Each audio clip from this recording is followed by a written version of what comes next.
السلام علیکم ورحمۃ اللہ وبرکاتہ۔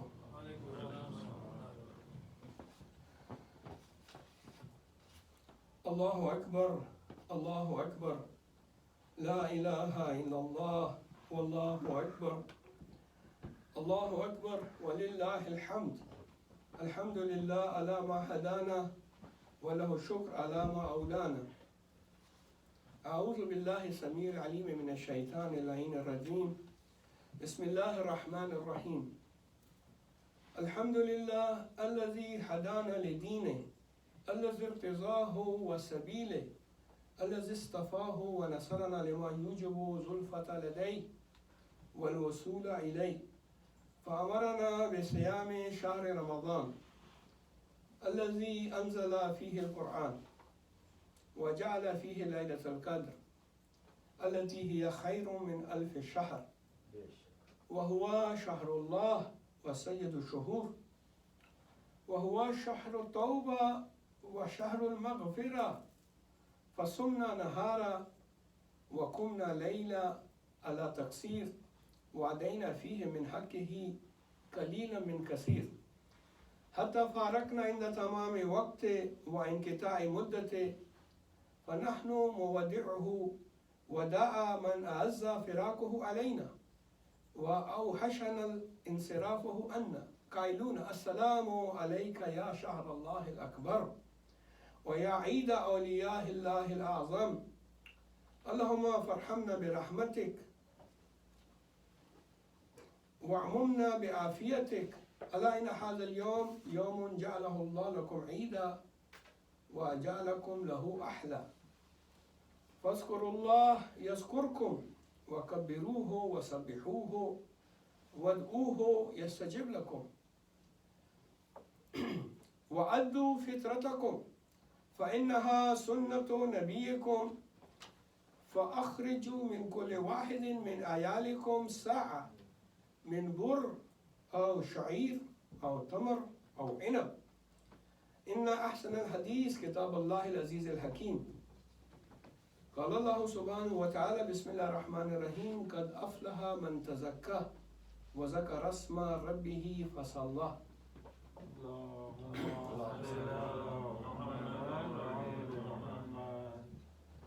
میں نے آپ کی خدمت میں قرآن مجید کی یہ مختصر آیت خطبے کے بعد تلاوت کی، جس میں ارشاد رب العزت ہوتا ہے کہ قد افلح من تزکا، کامیاب ہوئے، فلاح پا گئے وہ لوگ جنہوں نے زکوٰۃ دی یا جنہوں نے تزکیہ نفس کیا، اپنے نفس کو پاک کیا یا اپنے مال کو پاک کیا۔ زکوٰۃ کا مطلب ہے پاک کرنا۔ جب انسان زکوٰۃ دیتا ہے اس کا نفس بھی پاک ہو جاتا ہے، اس کا مال بھی پاک ہو جاتا ہے۔ وَذَكَرَ اسْمَ رَبِّهِ فَصَلَّى، اور فلاح پا گئے، کامیاب ہو گئے وہ لوگ کہ جنہوں نے اپنے رب کا ذکر کیا اور نماز پڑھی۔ اسی آیت پر عمل کرتے ہوئے ہم نے زکوٰۃ فطرہ جو کہ واجب ہے ادا کیا۔ عید کی شب نماز زکوٰۃ فطرہ واجب ہو جاتی ہے، جس طرح کل عید کی رات تھی تو وہ وقت ہے زکوٰۃ فطرہ دینے کا۔ اگر کوئی شخص نماز کے لیے جاتا ہے تو نماز پڑھنے سے پہلے زکوٰۃ فطرہ ادا کرے، نماز کے بعد بھی دے سکتا ہے، ظہر تک اس کے پاس وقت ہے، اور زکوٰۃ پہلے اس کے بعد نماز۔ نماز جس طرح میں نے عرض کیا مستحب ہے، غیبت کبریٰ میں استحباب کی نیت سے، رجاء مطلوبیت کی نیت سے زکوٰۃ یہ نماز پڑھنی چاہیے جو ہم نے الحمدللہ ادا کی۔ زکوٰۃ فطرہ اس لیے فرض کیا گیا ہے کہ جو غریب فقیر لوگ ہیں جن کے پاس خرچہ نہیں ہے سال کا، وہ ہمارے ساتھ عید منا سکیں، عید کی خوشیوں میں ہمارے ساتھ شریک ہو سکیں۔ لہٰذا 3 کلو کھانا جو انسان کھاتا ہے، اگر وہ روٹی کھاتا ہے تو آٹے کی قیمت، اگر وہ چاول کھاتا ہے زیادہ تر تو وہ چاول کی قیمت، یا چاول دے یا آٹا دے یا اس کی قیمت دے۔ ہم نے جو حساب لگایا ہے احتیاط کے طور پہ $12 پر ہیڈ زکوٰۃ فطرہ بنتا ہے۔ اگر کوئی شخص احتیاط کرنا چاہے وہ 15 بھی دے سکتا ہے، کم از کم $12 پر ہیڈ انسان زکوٰۃ فطرہ ادا کرے۔ اگر زیادہ دیتا ہے وہ اس لیے بہتر ہے کہ قرآن مجید میں ارشاد ہوتا ہے کہ لن تنالوا البر حتی تنفقوا مما تحبون، تم اس وقت تک بلائی کے بڑی منزل پہ فائز نہیں ہو سکتے جب تک وہ چیز جو تم پسند کرتے ہو اللہ کی راہ میں انفاق نہ کر دو گے، اللہ کی راہ میں اس کو بھیج نہ دو۔ لہٰذا بہترین چیز جو ہوتی ہے وہ اللہ کے ہاں انفاق کرنی چاہیے، اور اس کے لیے بہترین درس ہمارے پاس محمد وآل محمد علیہ الصلوۃ جناب امیر المومنین علیہ السلام، جناب فاطمہ الزہرا سلام اللہ علیہا، حسنین شریفین کریمین، اور ان کے گھر میں جو خاتمہ تھی جناب فضہ، انہوں نے روزے رکھے، اور جب افطار کا وقت آیا تو سائل آتا ہے، یہ اپنے روٹیاں جو ان کی ہوتی ہیں افطار کے لیے وہ ان کو دے دیتے ہیں، اور اس لیے پروردگار عالم ان کے حق میں آیا اور آیات نازل فرماتا ہے وَيُطْعِمُونَ طَعَامًا عَلَى حُبِّهِ مِسْكِينًا وَيَتِيمًا وَأَسِيرًا إِنَّمَا نُطْعِمُكُمْ لِوَجْهِ اللَّهِ، ہم تمہیں یہ جو روٹی دے رہے ہیں یہ صرف اور صرف اللہ تعالیٰ کی رضا اور خوشنودی کے لیے دے رہے ہیں، لا نريد منكم جزاء ولا شکورا، ہمیں تم سے نہ کوئی جزا چاہیے نہ اجرت چاہیے، ہم یہ اللہ کی راہ میں دے رہے ہیں، فی سبیل اللہ قربۃ الی اللہ۔ وآخر دعوانا الحمد للہ رب العالمین، وصلی اللہ علی سیدنا محمد وآلہ وسلم۔ اللهم صل على محمد وآل محمد، اللهم صل على محمد وآل محمد، اللهم صل على محمد وآل محمد۔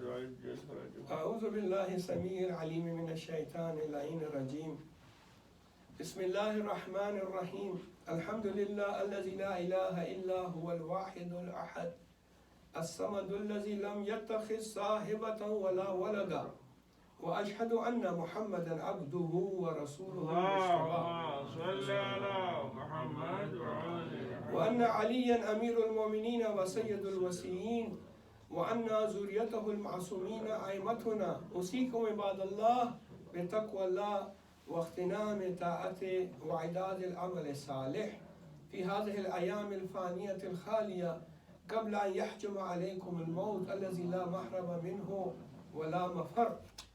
اللهم صل على محمد سيد المرسلين وعلى علي أمير المؤمنين وعلى فاطمة الزهراء سيدة نساء العالمين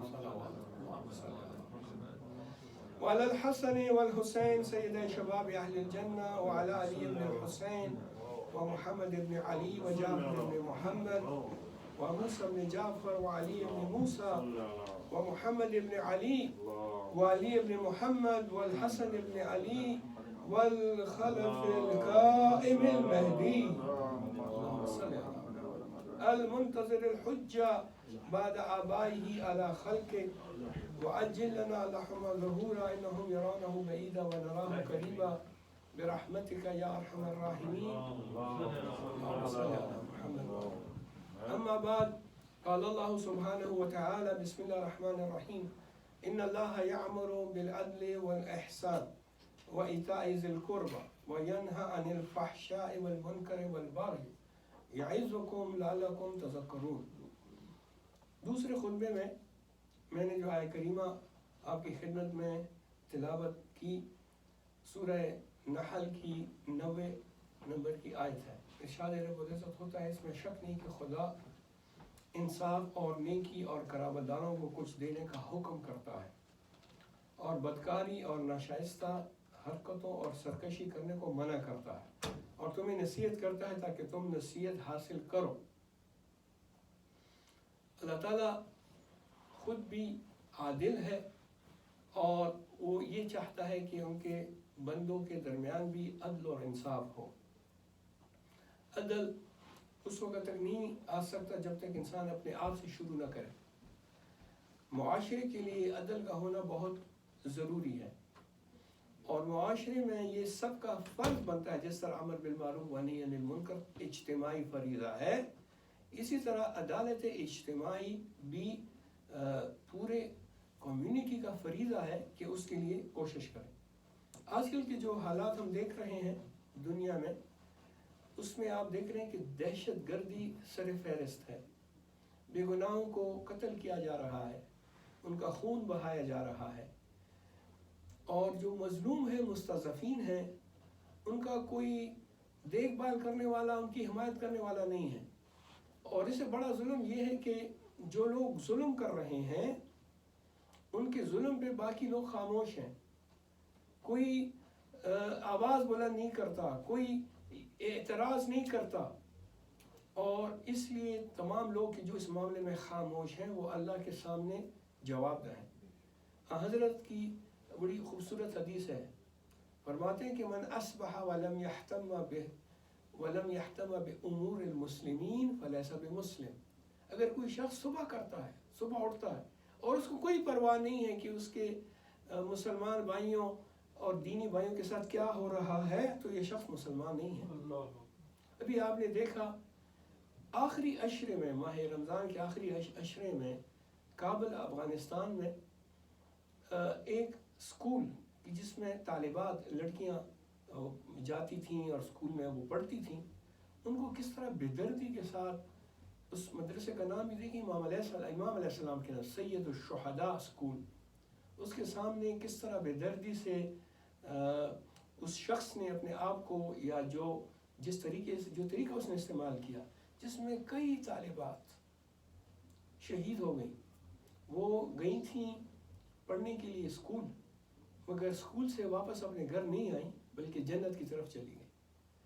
وہ بھی روزے کی حالت میں، ماہ رمضان کا آخری عشرہ. یہ کتنا ظلم ہے. اور اس سے بڑا ظلم یہ ہے کہ کوئی اعتراض نہیں کرتا سوائے چند لوگوں کے، گنتی کے کچھ لوگ ہیں جنہوں نے اس بات پہ اعتراض کیا، باقی سب لوگ خاموش رہے. اور پھر اسی عشرے میں عید سے چند دن قبل جو بربریت شروع ہوئی فلسطین میں، مظلوم فلسطینیوں کے ساتھ جو ظلم ہو رہا ہے، اور کئی سالوں سے ہو رہا ہے، کوئی نئی بات نہیں ہے. لیکن روزے کی حالت میں، ماہ رمضان کا مہینہ، لوگ مسجد الاقصی میں جمعۃ الوداع کی نماز پڑھ رہے ہیں، اور آپ ان کو زخمی کر رہے ہیں، ان کو قتل کر رہے ہیں، ان کو شہید کر رہے ہیں. یہ ایسی چیزیں ہیں کہ جس کا ہمیں نوٹس لینا ہے. یہ ہماری ذمہ داری بنتی ہے کہ ہم اس پہ اعتراض کریں، اور کم از کم اتنا ضرور ہم کر سکتے ہیں کہ ان سے برات کا اظہار کریں اور اعلان کریں کہ ہم ان سے بری ہیں، ان کے ساتھ ہمارا کوئی تعلق نہیں ہے. بس میں خطبے کو ختم کرتا ہوں ایک آیہ کریمہ پہ، اور یہ آیہ کریمہ آپ کے لیے اور میرے لیے تفکر اور تدبر کے لیے بہترین درس ہے. ارشاد رب العزت ہوتا ہے وَأَعِدُّوا لَهُمْ مَا اسْتَطَعْتُم مِّن قُوَّةٍ وَمِن رِّبَاطِ الْخَيْلِ تُرْهِبُونَ بِهِ عَدُوَّ اللَّهِ وَعَدُوَّكُمْ. فرماتے ہیں کہ اے مسلمانوں، ان کفار کے مقابلے میں جہاں تک تم سے ہو سکے اپنے زور سے اور اپنے بندے ہوئے گھوڑوں سے لڑائی کا سامان مہیا کرو. اس سے خدا کے دشمن اور اپنے دشمن اور دوسرے لوگوں پر بھی اپنی دھاک اور روب بٹھا دو گے. وآخر دعوانا ان الحمد للہ رب العالمین وصلی اللہ علی سیدنا محمد وآلہ طیبین طاہرین. ان احسن الحدیث کتاب اللہ عزیز الحکیم. بسم اللہ الرحمن الرحیم. قل هو اللہ احد اللہ الصمد لم یلد ولم یولد ولم یکن له کفوا احد.